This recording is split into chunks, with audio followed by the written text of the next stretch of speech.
श्री शिवाय नमस्तुभ्यम। हम सबको पता है कि 24 अप्रैल को वरुथनी एकादशी का बहुत ही प्यारा सा दिन है ना।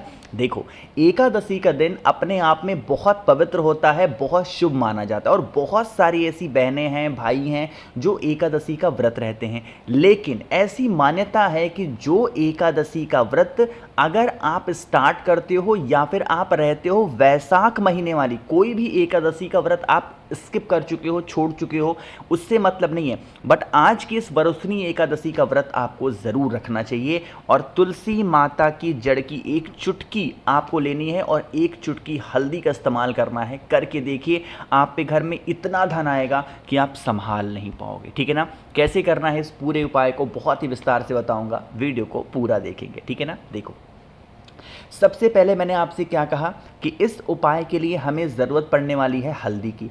एक चीज़ का विशेष ध्यान दीजिएगा, जो हल्दी का इस्तेमाल आप करोगे वो आपको भाई खड़ी हल्दी लेनी है और उसी खड़ी हल्दी को कूट करके पीस करके देन आप ऐसे पाउडर के फॉर्म में हल्दी को बनाओगे। चीज़ें क्लियर हैं क्या? इतना कर लिया। अब देखो, आलसी मत बनना, ठीक है ना। बहुत बड़ी एकादशी है वैशाख महीने की, तो ऐसे आलसी वाला पाउडर मत खरीद के लेके आना। अब अगर आप मान लो लेज़ी हो, आलसी हो, तब तो भाई पाउडर इस्तेमाल करो। बट मेरी बात मानो तो खड़ी हल्दी को कूट करके पीस करके देन आप हल्दी को निकालेंगे। ठीक है ना।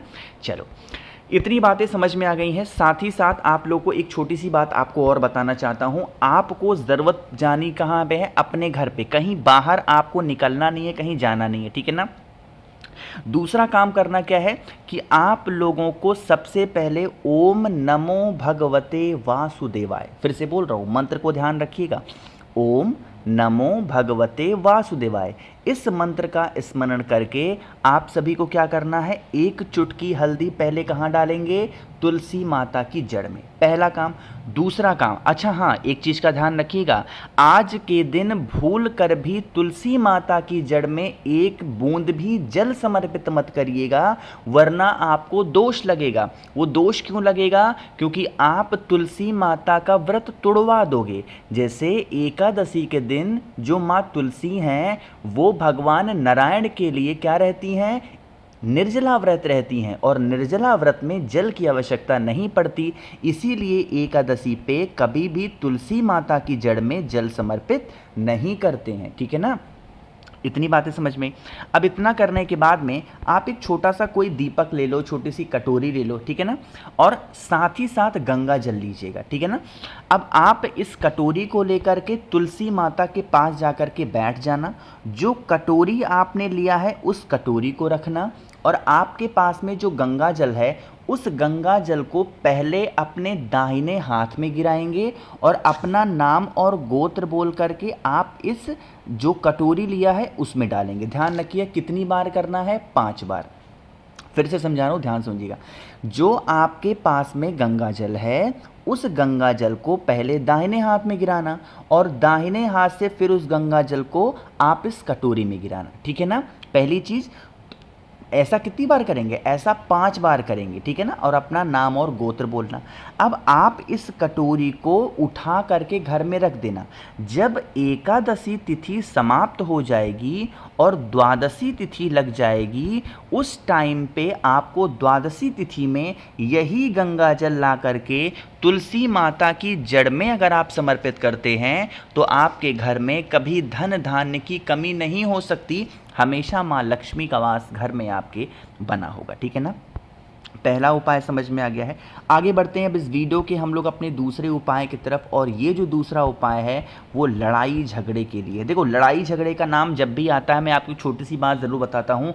आप अपने घर में 9 मुखी रुद्राक्ष रख दो, कहीं पे भी लाल कपड़े में बांध के रख दो, कभी लड़ाई नहीं होगी। अगर आपको असली रुद्राक्ष चाहिए जल्दी से मुझे मैसेज कर दो। 9005643345 मेरा व्हाट्सएप नंबर है। ध्यान रखिएगा, आपको रखना है घर में।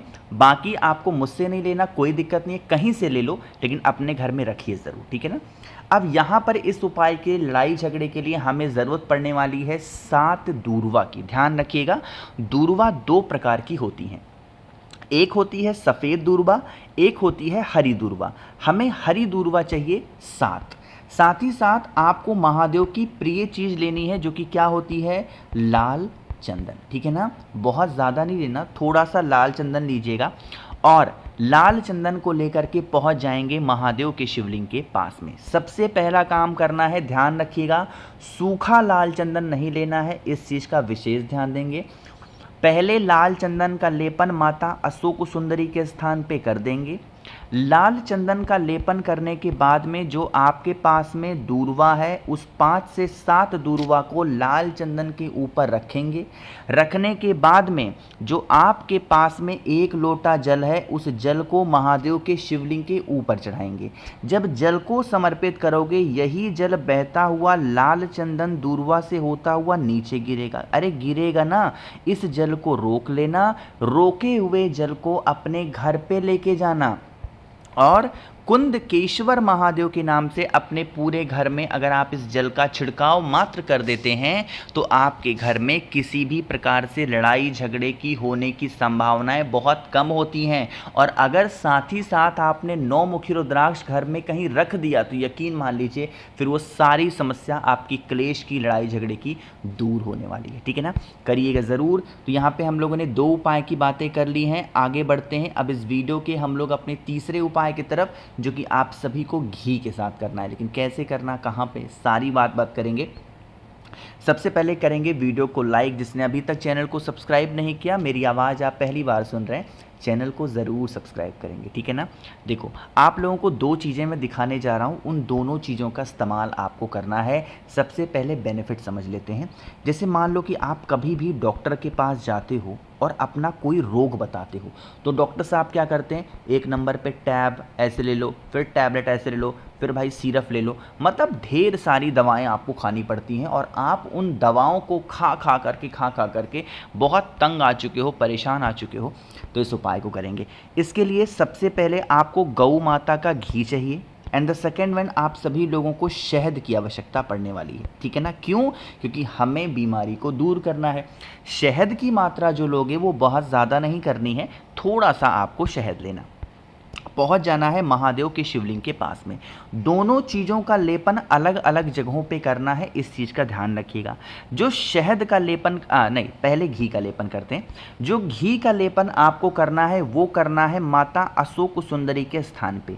चाहे आप शहद का लेपन करोगे या आप घी का लेपन करोगे, आपको कुंदकेश्वर महादेव का ही नाम लेकर के लेपन करना, ठीक है ना। तो घी का लेपन माता अशोक सुंदरी और जो आपके पास में शहद है उसका लेपन करेंगे महादेव के शिवलिंग के ऊपर, ठीक है ना। इतना सब कुछ जब आप कर चुके हैं तो करने के बाद में अब आपको जो दूसरा काम करना है वो है जल चढ़ाने का। तो जो जल चढ़ाओगे वो डायरेक्ट महादेव के शिवलिंग के ऊपर नहीं चढ़ाएंगे, फिर कैसे करेंगे, आपको उस जल को पहले माता अशोक सुंदरी के स्थान पे चढ़ाना है और जल चढ़ाते चढ़ाते ही ये जल महादेव के शिवलिंग के ऊपर चढ़ा देना। ऐसा ना हो कि जल की धार टूट जाए। लोग गलतियां कहाँ करते हैं पता है, पहले वो जल माता अशोक सुंदरी को तो चढ़ाएंगे लेकिन यहाँ पे जल को रोक देंगे, उसके बाद महादेव को चढ़ाएंगे। ऐसा नहीं करना है। जल चढ़ाते ही चढ़ाते आपको माता अशोक सुंदरी के स्थान से जल को भोले शंकर के शिवलिंग के ऊपर चढ़ा देना है। ध्यान रखिएगा, इस उपाय को करते समय कुंदकेश्वर महादेव का नाम लेना बहुत ज़्यादा ज़रूरी यहाँ पे माना जाएगा, ठीक है ना। चीज़ें क्लियर हैं। अब आगे बढ़ते हैं इस वीडियो के सबसे आखिरी उपाय की तरफ, जो कि हमारा चौथा उपाय है। वो हमें मात्र करना है काली मिर्च के साथ में। अब एक छोटा सा नियम समझ लो कि इस उपाय को करने से बेनिफिट क्या होंगे। जब भी हम काली मिर्च की बातें करते हैं तो ध्यान रखा करिए, वो उपाय हमेशा कष्टों को दूर करने के लिए होता है। वो कष्ट किसी भी रूप में आपके घर में हो सकते हैं। क्या करिएगा, आपको थोड़ा सा लेना है काली मिर्च। क्या लोगे, थोड़ा सा लेंगे काली मिर्च एंड देन आप सभी लोगों को इस प्रकार से लेना है क्या, पंचामृत, ठीक है ना। अब पंचामृत में ज़रूरी नहीं है कि सारी चीज़ें लेनी हैं। पंचामृत में से कोई भी एक चीज़ें ले लो, घी ले लो, दूध ले लो, शक्कर ले लो, है ना, शहद ले, कुछ भी पंचामृत का कोई भी एक सामग्री लेनी है। पहले जो भी चीज़ें पंचामृत की आपने ली है उसे समर्पित करके और फिर आपको 1 लोटा जल चढ़ा देना। पहले क्या करेंगे, पंचामृत में से जो भी चीज़ें आपने ली है उसका लेपन करके 1 लोटा जल चढ़ाना, और फिर आपके घर परिवार के जो कष्ट होंगे वो कहते हुए 5 काले मिर्च महादेव के शिवलिंग के ऊपर समर्पित मात्र कर देने से हमारे घर परिवार की जो टेंशन होती है, दिक्कतें होती हैं, वो दूर होती हैं। तो मैंने कोशिश की आप सभी को वरुथनी एकादशी के बहुत ही स्पेशल से उपाय को समझाने की। वीडियो पसंद आई हो तो लाइक करिएगा, कुछ पूछना है नीचे कमेंट सेक्शन में पूछें, और मेरे जितने भी भाई बहन आवाज़ आज मेरी पहली बार सुन रहे हैं, चैनल को ज़रूर सब्सक्राइब करेंगे। श्री शिवाय, नमस्तुभ्यम।